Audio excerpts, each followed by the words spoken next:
Hey guys. तो आज मेरे सामने फिर से एक द हिंदू के बिजनेस लाइन का एक न्यूज़ आर्टिकल है। जो आपको दिख रहा है, हेडलाइन इसका है, SSC chairman should be removed immediately, demands युवा हल्ला बोल। तो युवा हल्ला बोल का एक आर्टिकल छपा है 1 अप्रैल 2019 को। उसको मैंने आज पिकअप किया है क्योंकि जो यूथ हैं उनके लिए ये बहुत ज़रूरी है जानना कि देश में क्या चल रहा है। तो युवा हल्ला बोल के बारे में बता दूं, युवा हल्ला बोल एक नेशनल वाइड मूवमेंट है जो अनएम्प्लॉयमेंट के अगेंस्ट है। और युवा हल्ला बोल उन युवाओं का एक संगठन है जिनका ये डिमांड है कि डे बाय डे जो भारत में अनएम्प्लॉयमेंट बढ़ता जा रहा है उसको लेकर कुछ सॉल्यूशन निकाला जाए। और सरकार की वो घेराबंदी करते हैं और हम भी उनके साथ हैं, बिल्कुल साथ हैं। और जहाँ पे भी हमारे साथ का जरूरत पड़ेगा उनको हमेशा हम लोग साथ खड़े मिलेंगे, एक साथ खड़े मिलेंगे। क्योंकि ये किसी पब्लिक पॉलिटिक्स के लिए नहीं है, ये एक ऐसा मुद्दा है जो भारत में भी सबसे अहम मुद्दा है। आपको पता है कि यहाँ पे जो अभी हमारा पॉलिटिकल सिचुएशन है इसमें लोगों को बस डेविएट किया जाता है जो रियल फैक्ट है उससे, और उनको कहीं और शिफ्ट कर दिया जाता है। और इन सब चीज़ों को लेकर जो अभी यूथ है उनमें बहुत ही आक्रोश है। जो सरकार से उनका डिमांड है वो कभी तो उन्होंने फुलफिल किया नहीं, बस उनको सप्रेस करने का कोशिश किया जाता है। तो युवा हल्ला बोल एक ऐसा ही ऑर्गेनाइजेशन है जो बहुत ही कड़े तरीके से इसका विरोध करती है। ठीक है, तो अभी इनका एक प्रेस कॉन्फ्रेंस हुआ था, दिल्ली में एक प्रेस कॉन्फ्रेंस किया गया था इनके द्वारा असीम खुराना को लेकर। असीम खुराना को लेकर ये थोड़ा सा मुझे ये पता था, लेकिन मैं इतना डिटेल से इसके बारे में नहीं जानता था। लेकिन जब इनका प्रेस कॉन्फ्रेंस हुआ तो इन्होंने बहुत ही डिटेल से इस पर रिसर्च किया है और ये पता चला कि असीम खुराना रिटायर होने वाले थे 12 मई 2018 को। असीम खुराना ये एसएससी के चेयरमैन हैं, आप सभी को पता होगा। एसएससी अभी बहुत ही बड़े एक ऐसा बुरे सिचुएशन से गुजर रही है जहां पे एसएससी पे बहुत ही बड़ा कलंक लगा हुआ है।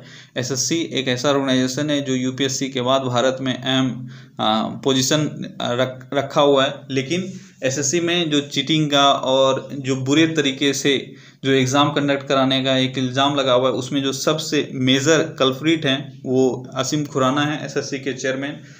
बहुत सारे स्टूडेंट का ये डिमांड था कि इनको पोजीशन से हटाया जाना चाहिए। और एक दो का नहीं, पूरे देश के जो स्टूडेंट हैं उनका ये डिमांड था, क्योंकि जो उनके हिसाब से कल्प्रिट हैं वो खुराना साहब ही हैं जो एसएससी के चेयरमैन हैं। तो अब मुद्दा यहाँ से होता है कि सरकार ने उस पर ध्यान नहीं दिया और युवाओं के दबाव के कारण सरकार ने सीबीआई जांच घोषित कर दी। सीबीआई जांच का गठन हुआ, एक सीबीआई पीठ का गठन हुआ जो जांच करेगी। फिर सुप्रीम कोर्ट में चला गया और 2017 का एग्ज़ाम है, 2017 का एग्ज़ाम है, वो एग्ज़ाम अभी तक लटका हुआ है और उस पर कोई फैसला नहीं आ रहा है क्योंकि पर डे उसको डिले किया जा रहा है। और मैं इसको दावे के साथ कह सकता हूँ इसमें कोई भी चेंजेस नहीं आने वाला है, क्योंकि सीबीआई अभी अपनी ऑर्गेनाइजेशन जो है वह एक बिकी हुई ऑर्गेनाइजेशन है, वो सरकार के चमचे की तरह काम कर रही है। उसका कोई इंडिपेंडेंट रोल नहीं होता है किसी भी चीज़ में। तो मेरा तो यही मानना है कि सीबीआई कोई भी डायरेक्ट और अच्छे से फैसला नहीं करने वाली है। जो प्रधानमंत्री नरेंद्र मोदी उनको सजेस्ट करेंगे वो वही करेगी। अभी एक सबसे बड़ा सबूत आपको सामने दिख रहा है कि चेयरमैन खुराना जो है वह 12 मई 2018 को रिटायर करने वाले थे, लेकिन उनको एक्सटेंशन दिया गया है 2 साल का। अब सबसे बड़ा यहाँ पे एक फैक्ट ये है कि आप एक्सटेंशन किस बेसिस पे दे सकते हो। एक तो सबसे पहली बात, खुराना वो शख्स हैं जिन पर पूरे देश के युवाओं का एक इल्ज़ाम है कि उन्होंने ही चोरी करवाया है। आपने उसको नज़रअंदाज कर दिया और फिर उनको एक्सटेंशन भी दिया। एक तो सबसे पहले आपने उनको पोस्ट से नहीं हटाया, सबसे पहला गलती आपका ये था कि उनको उसी वक्त सस्पेंड करना था और उन पर जांच बिठाना था। आपने वैसा कुछ भी नहीं किया, ना तो उन पर जांच बिठाया और ना ही उनको सस्पेंड किया। अब जब वो रिटायर कर रहे थे तो रिटायर भी उनको नहीं करने दिया गया, अब उनको एक्सटेंड किया गया। यानी उनको प्रधानमंत्री नरेंद्र मोदी जी चाहते हैं वो सर्विस में बने रहें। अब एक्सटेंड करने के लिए वो क्यों चाहते हैं और किस तरह से ये बोल रहे हैं, देखो यहाँ पे योगेंद्र यादव जो स्वराज इंडिया लीडर हैं, ठीक है, स्वराज इंडिया लीडर हैं, इन्होंने साफ साफ ये कहा है कि इन्होंने इस पर रिसर्च किया है। और आपको पता होगा कि अगर किसी भी ऑर्गेनाइजेशन के चेयरमैन को अगर उनके पद को उनके सर्विस को एक्सटेंड करना होगा तो इसके लिए एक कमेटी का गठन होता है जिसमें प्राइम मिनिस्टर होते हैं और होम मिनिस्टर हैं। ठीक है, तो अभी जो असीम खुराना हैं, इनको जो एक्सटेंड दिया गया है सर्विस में, उसका जो कमेटी था उसमें नरेंद्र मोदी थे और राजनाथ सिंह थे। इन्होंने इनको एक्सटेंड दिया। अब यहाँ पे एक्सटेंड देने के बाद दो जो मेन गलती है वो सामने आया। सबसे पहली बात, आप एक्सटेंड किसी को तभी देते हैं जब वह सर्विस में हो, और किसी भी चेयरमैन का अपने इंडिया में, आप याद रखना ये चीज़, जो रिटायरमेंट एज है वो 62 ईयर्स है। ठीक है, सबसे पहली बात, असीम खुराना रिटायर हो गए थे 12 मई 2018 को। 2 दिन बाद, साफ साफ आपको दिख रहा है, 2 दिन बाद इनको एक्सटेंड दिया गया। ठीक है, सबसे पहली बात, ऐसा कोई रूल नहीं है इंडिया में कि रिटायर होने के बाद किसी को एक्सटेंड दिया जाए। अगर वो रिटायर 12 मई को होने वाले थे तो उनको 10 तारीख तक एक्सटेंड मिल जाना चाहिए था, लेकिन उनको 12 मई बीत जाने के 2 दिन बाद उनको एक्सटेंड मिला। पहला फॉल्ट यहाँ पे है। दूसरा फॉल्ट ये है कि किसी का अगर 62 साल पूर गया है, उसके बाद वो सर्विस में नहीं रह सकता है, चाहे उनका सर्विस अभी बचा ही क्यों ना हो। लेकिन इनका जो इतने महान अपने एक हीरो हैं असीम खुराना, इनका 62 साल एज हो चुका था, इसके बाद ये रिटायर हो चुके थे, फिर भी इनको एक्सटेंड दिया गया नेक्स्ट ईयर के लिए। और आप साफ साफ देख रहे हैं कि राजनाथ सिंह और नरेंद्र मोदी ने एक कमेटी गठन करके एक बिल पास करवाने का कोशिश किया, जिसमें जो इनका एज है, ठीक है, रिटायरमेंट एज, वो 62 से बढ़ाकर 65 किए जाने की सिफारिश की है, वो भी बैक डेट में, ताकि असीम खुराना पर कहीं कोई लांछन ना लगे। अब मुझे ये समझ में नहीं आता है कौन ये असीम खुराना जिसको नरेंद्र मोदी इतना लाड़ प्यार करते हैं, और उनके लिए ये इतने अहम हैं कि देश के युवाओं के डिमांड को भी वो नजरअंदाज कर रहे हैं, और उनसे कोई मतलब नहीं है।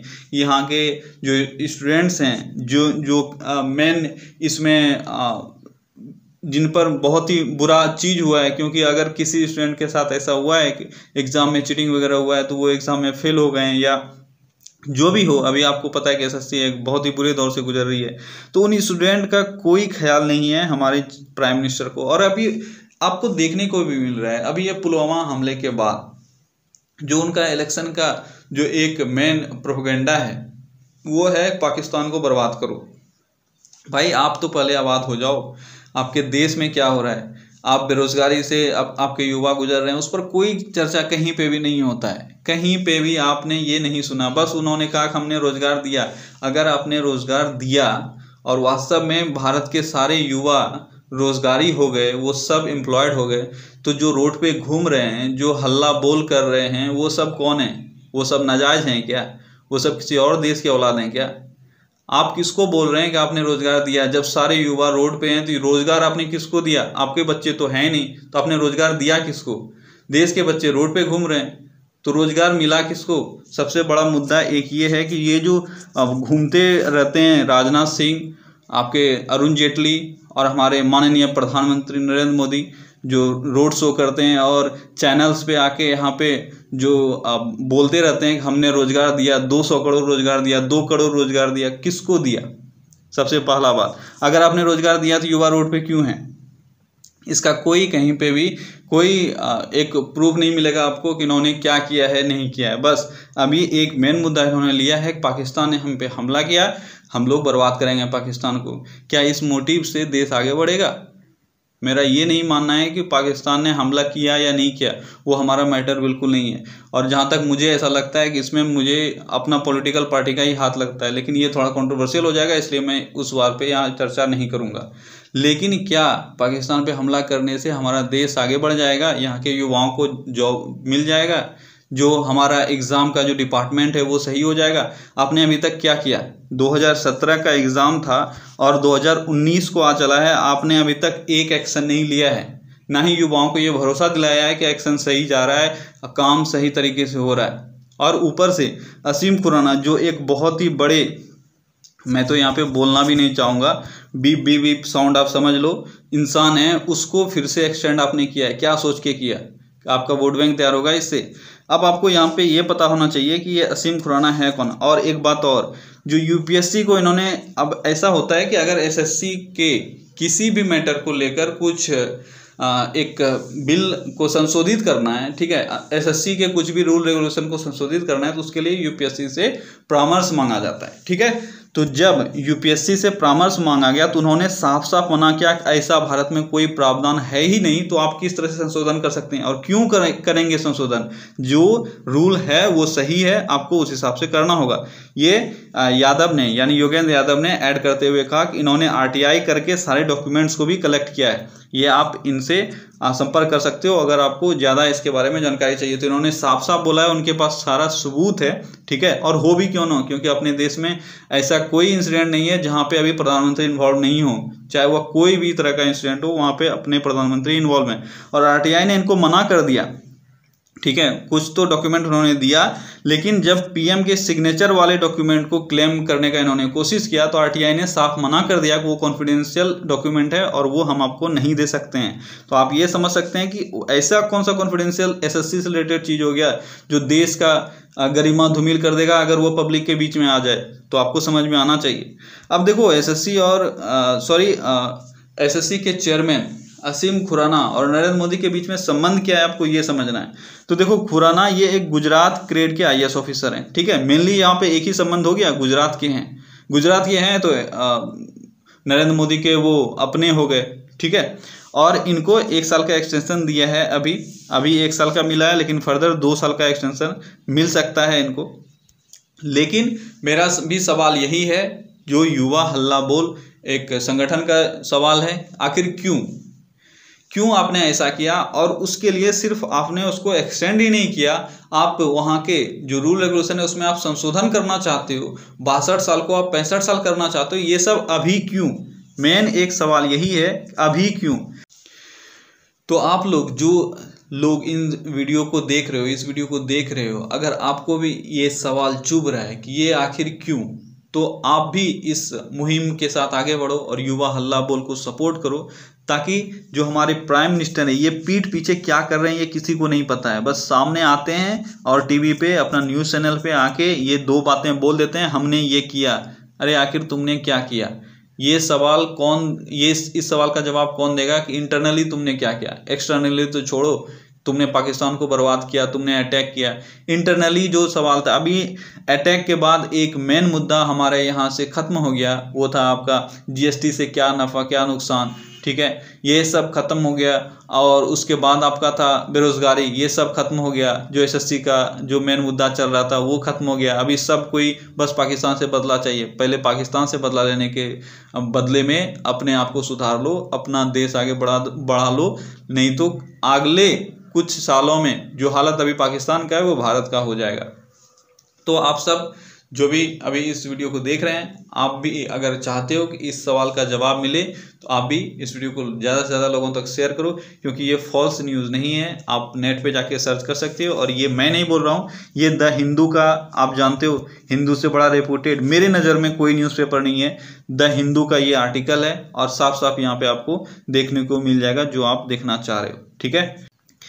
अंत में हमारा और इन सारे युवाओं का, आई होप कि आप भी मेरे बातों को समझ पा रहे हैं, और आप सबकी तरफ से मैं बस नरेंद्र मोदी जो हमारे माननीय प्रधानमंत्री हैं उनसे बस एक ही सवाल करना चाहता हूं कि जिस शख्स से हम युवाओं को नफरत है, आपको उस शख्स से इतना प्यार क्यों है? आपने उसके लिए इस तरह का दांव क्यों खेला और देश के इज्जत के साथ इस तरह से खिलवाड़ क्यों किया? इसका जवाब हमें चाहिए।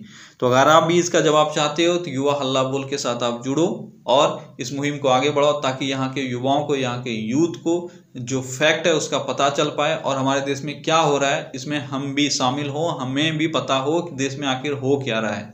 चलिए, इसी बात के साथ लेता हूँ मैं विदा। Take care, bye bye.